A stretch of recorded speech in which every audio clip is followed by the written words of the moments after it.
édition du Galsen Hip Hop Awards. Pouvez-vous revenir sur le thème, surtout, et ce qui vous a incité à mettre en place? Bon, écoutez, vous savez que Galsen Hip Hop Awards chaque année vient avec un thème. La première édition, c'était hommage aux pionniers qui ont tracé la voie à toute une génération. Deuxième édition, c'était entrepreneuriat et leadership. On a traité avec M. Guirassi de l'IAM et M. Diop de l'ISEG. La troisième édition, on avait le hip-hop au service de l'éducation, un thème qui me tient beaucoup à cœur.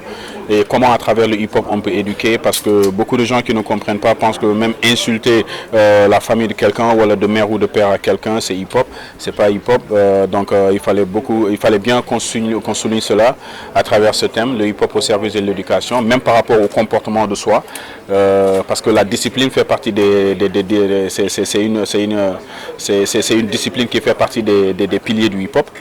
Et l'année dernière, c'était Zéro sans-abri. On a aidé 512 gosses avec Empire des enfants et Village SOS, avec des denrées, des fournitures scolaires, des habits, des chaussures et tout. Et cette année, c'est le civisme, comme j'ai dit tout à l'heure. Vous savez tous que le Sénégal, le problème numéro 1 au Sénégal que nous avons aujourd'hui, c'est l'indiscipline. Donc c'était assez important de souligner ce thème, le civisme, éducation à la citoyenneté et le respect du cadre de vie. Pourquoi? Parce que c'est quelque chose que nous vivons tous en ce moment. Voilà. Alors, quels sont les critères de sélection pour les nominés? Les critères de sélection pour les nominés, c'est un ensemble de critères qui dit tout produit sorti, par exemple cette année entre septembre 2018 et septembre 2019. Il faut avoir une bonne présence médiatique, radio et télé et internet. Il faut aussi avoir des sons qui tournent beaucoup en rotation radio et télé. Il faut avoir une bonne vidéo avec de bonnes qualités d'image et un bon scénario et une bonne direction artistique. Il faut aussi tourner, beaucoup tourner par rapport à faire des concerts et des tournées.